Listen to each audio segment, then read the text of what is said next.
Hey everyone, welcome back to my YouTube channel. Today I just wanted to do a little tutorial on how I store my stamps and dies.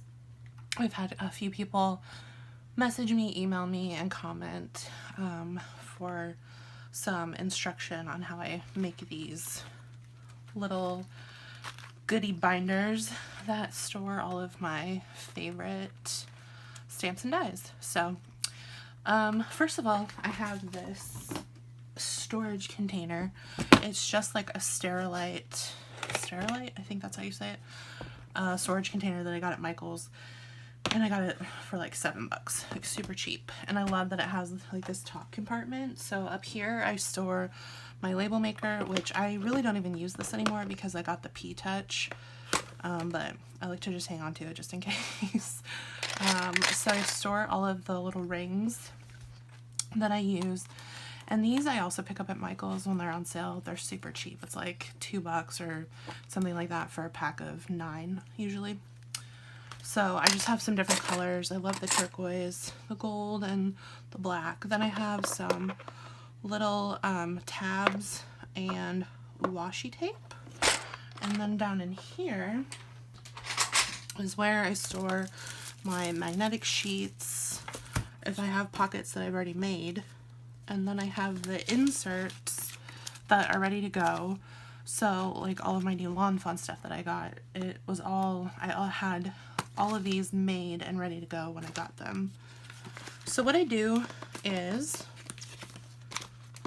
I get these ARC notebooks, and these are like Staples has these. They're kind of the ones that started it, and I started using them for work like years ago, and I love them because I love the fact that you can just easily take something out and like put it back in or replace it with something else. So it's helpful when you have a job where you have like to-do lists and you need to just get rid of a page because you're done with everything and you don't want to look at it anymore. So I usually actually get these on Amazon because unless Staples happens to offer free shipping, it's like the shipping ends up being almost as much as these. So I get them usually on Amazon Prime when they're a good deal. And it's usually about $6 or $7 for a pack of 25. So then what I do is I just take one of these, and they're just pocket filters or sheet protectors. So they have the little binding all the way across the bottom. Let me move this out of the way. And then I have 2 sizes of templates because I like to have a smaller version of a binder with using 5 of these for like the little sets that don't need a whole big page. And these covers are just oh my gosh, Creates 365 I think is what they're called. This is terrible. I forget what they're called. I do this every time I start talking about it. Okay, Create 365, the Happy Planner, Me and My Big Ideas. So these I get, and usually I think you get, I want to say you get 6 of them in a pack at Michael's. And again, I get them when they're on sale, or if I have a 40% off coupon, which of course, if you know Michael's, you get a 40% off coupon like every week. So, so they're super cheap. I think it's like $3 or $4 for the whole pack of them. And then I also have a bigger one, and this is actually from the ARC notebook line at Staples, because I like having a larger, so you can see the comparison, for the bigger dies, like all of my stackables, like the pillow box, a tiny gift box, magic color slider. It doesn't quite fit all the way in there, but it's good enough. And one of my favorite dies, the scallop box card pop-up. So anyways, that's why I like having the bigger one for these. It's pretty heavy actually. So back to the small one. So I have this template for this size, and which is 4 3/8 by 4 15/16, because you know it has to be very specific. I probably could have rounded it off and it would have been fine, but it's just where I started. So what I do for the larger pockets is I just cut off the edge of this because I'm not going to need that part. What I need is this part down here. So the larger measurement is 4 3/16 by 7 1/8. Oh, when you have dogs, you just get hair everywhere. So I just stick the little template down in the pocket in the corner, kind of as snug as I can get it to be. And then I've already let my, well, I don't actually have a fuse tool. I have the Project Life, Becky Higgins. I mean, it's really the same thing. And then I got this mat. I think I got this on Amazon, and it's pretty cool because it has this like container that's strapped to it, so you can put this down in there. And I usually let this heat up for like a good 10, probably 15 minutes, so that it's super hot, because otherwise it's just not going to work right. And then actually when you do buy the Becky Higgins one, and I'm not even sure what comes with the fuse, you get this, so you can make like rounded edges if you want. So I mean, it's really cool, and I think it was like 20 bucks. I don't usually use this because my length is like a little bit longer, and so I just have this ruler. So I just place the ruler kind of just a little bit past where the paper is. And again, make sure it's really, really hot, and you want to press down really firm. And I just kind of go up here and I just press down firmly all the way down. And then I just put my little thing back in the pocket, and you'll see that it has made the little, the seal basically. It melted the two sides of these papers together. So now, this is ridiculously easy, guys. All I have to do is just trim off the edge and then the top. And I try not to get like too close to it, but close enough that it's kind of right there on the edge. You probably can't see it, but so that one, and then up at the top, see how there's going to be a hole there for one of the discs. Well, you don't want to include that because you don't want to have an extra disc just for the top part. So you want to make sure you get kind of close down. And like, seriously, that's it. That's all I do. So I just take the template part out and put in a clean one so that it looks like this.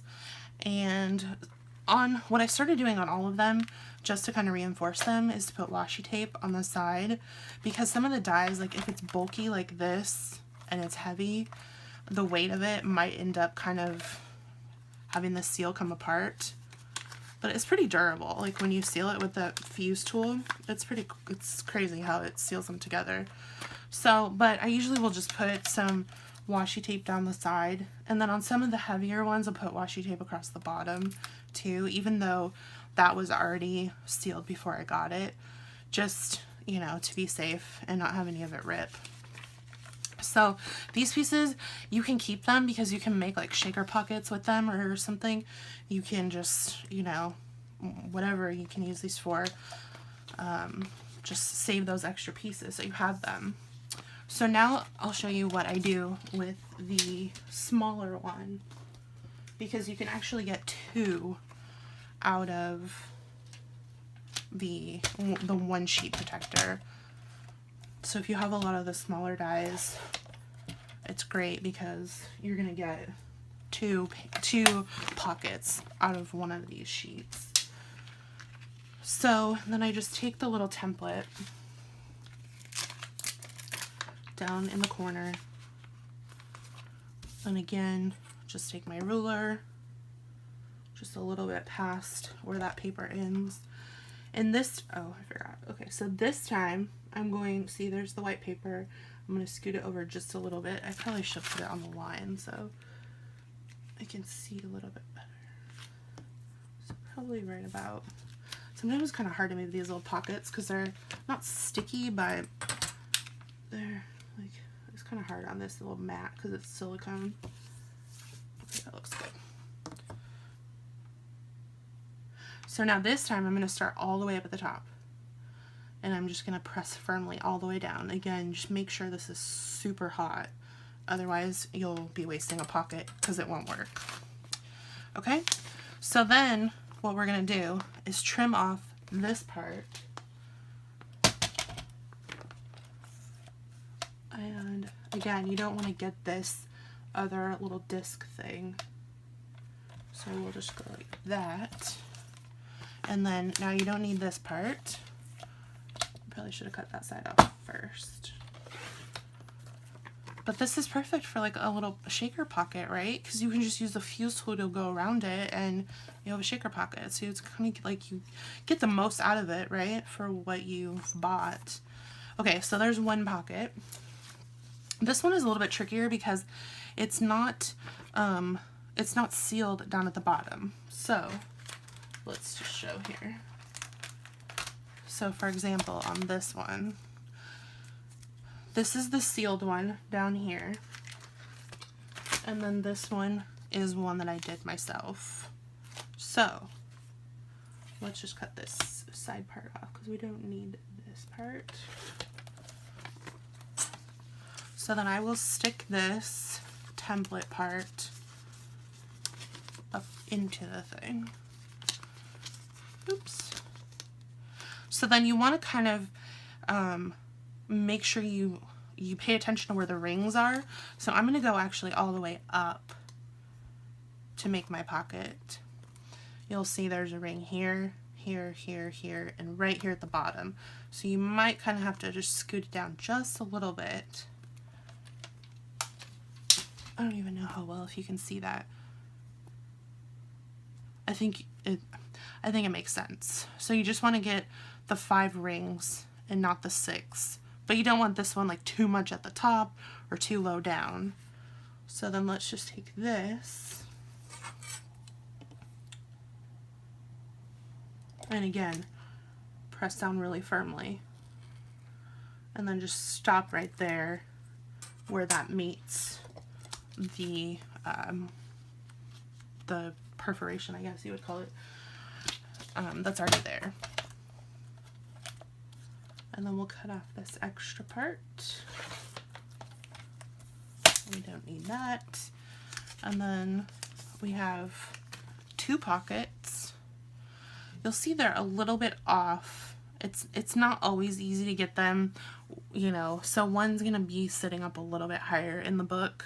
I think I did figure out a way to do it where they kind of match, like the ring parts match, but I didn't really worry about it because as long as it holds my stuff in there, that's really all that matters.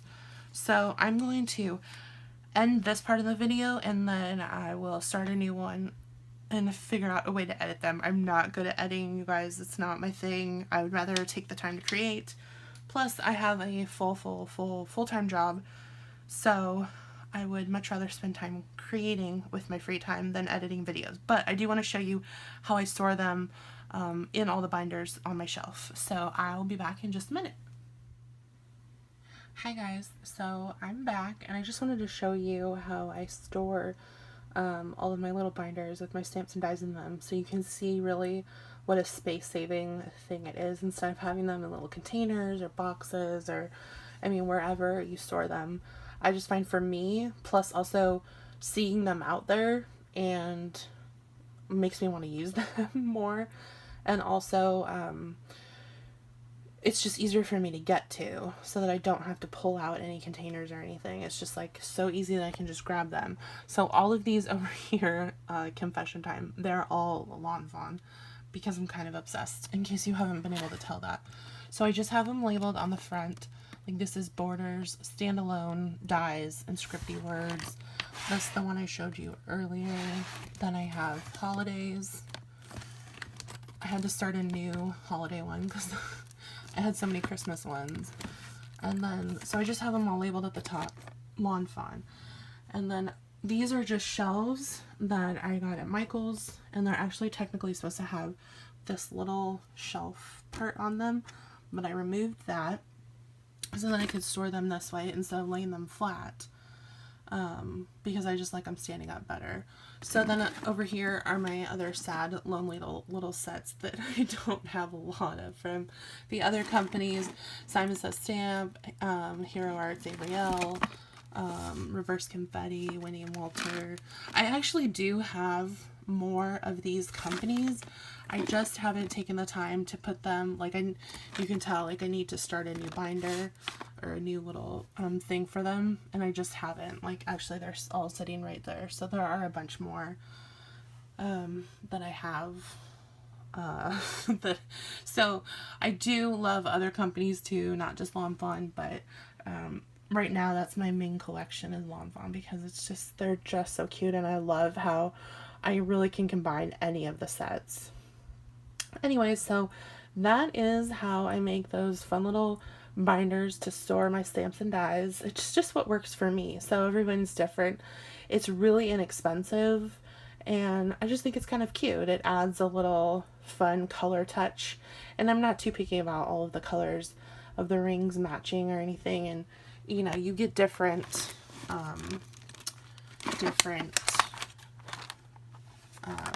things in the when you get them at Michael's, and I just use the ones that I like the most, like the polka dots or these black and white pieces. And I don't really have a preference on what color the rings are. I just, whatever I can get my hands on, and it just works. So I thank you for joining me. I will be doing a craft room tour, but it's going to take probably a couple more weeks for me to get situated so I can get some thoughts in my head, because like I said, I don't like doing a ton of editing. I'm not really good at it, for one thing, and so I really want to plan out, you know, the things I want to show, because I have a lot of stuff. It's kind of almost embarrassing, but I want to be able to make good suggestions for storage and things like that, and things that I've learned work best for me. So that'll be coming in a couple weeks. I appreciate you joining me for this video today. If you liked it, please give a thumbs up, and if you really liked it, you can subscribe to my channel so you can be notified of the next videos that I make. Thanks, and have a great day.